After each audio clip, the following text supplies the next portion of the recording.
Hey guys, it's Jeff here to talk about Friday the 13th Part 3, which I know that's kind of weird. I'll just like review the third movie in a series instead of starting with the first two, but whatever. Works for me.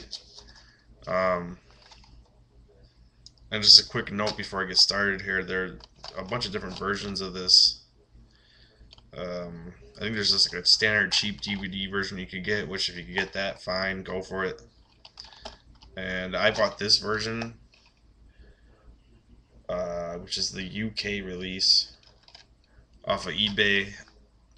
I bought it because it said special edition, and I thought I had read somewhere that there was something extra. There's not. It's actually missing one crucial thing that's on the American Blu-ray, which is the ability to watch it in 3D.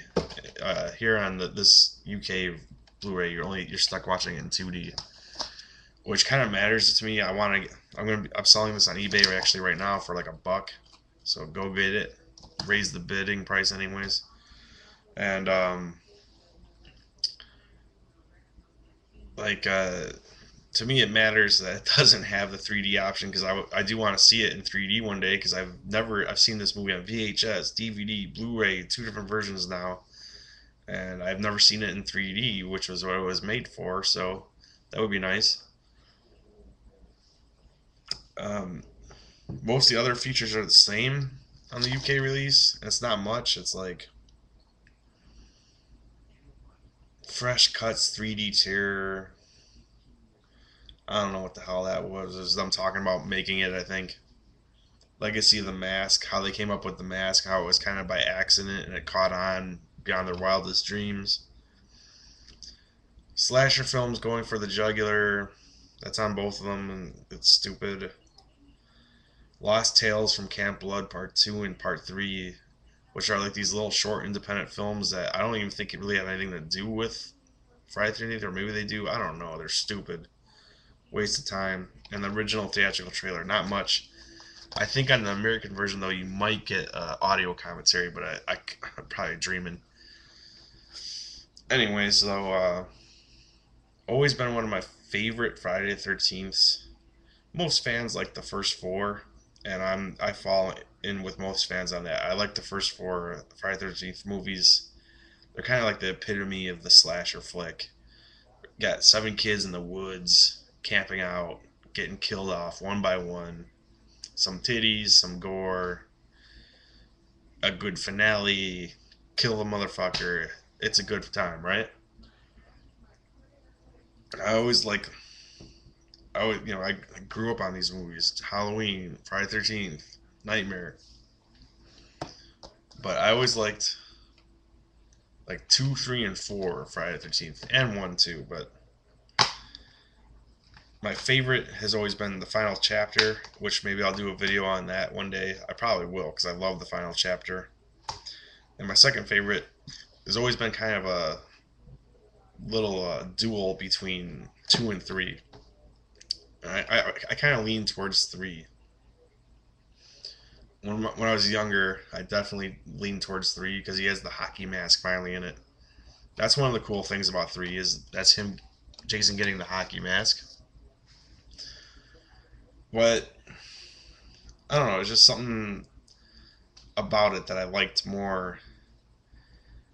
It had a more exciting finale. Like 3 and 4 both have a pretty exciting finale. I think that's a big deal for me in horror movies. Like one of the first horror movies I ever watched was Halloween, and it has that long 15, 20 minute like cat and mouse between Michael Myers and Laurie Strode.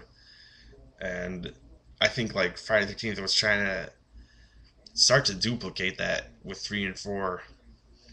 In 3, I think they actually took a big pay. I think Steve Miner, the director, was definitely trying to copy Halloween a little bit. Uh, Even I remember one of the extras, like the Richard Brooker, the guy that plays Jason, the stuntman guy, said that like, oh yeah, I came up with this thing that he never runs. It's like, well, he does. I think he even does in this movie, but who knows? But they do.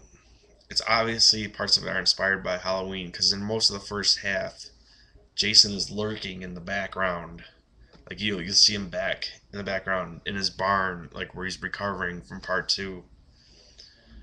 And I kind of liked that. It was a cool touch. I liked how it had like a slow pace to it, like a little bit of a slow build up.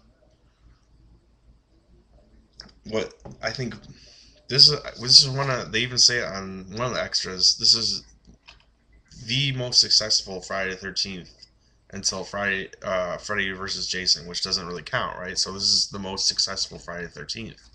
It packed theaters. They ran out of the 3D glasses. I think what made other people like it, and not just me, one of the things I kind of liked about it when I was younger is, well, for one, it has fun with the kills, but there's not a lot of gore in this one. There's a couple things. You have an eye popping out at you on a stick, like, but it's, that's kind of goofy, and that's, I think the whole thing about it has kind of a goofy vibe, and I think people liked that, and plus they had the 3D gimmick. That's probably really what brought people in. But I do think that Friday the 13th Part 3, besides the 3D gimmick, has kind of a wider appeal to it.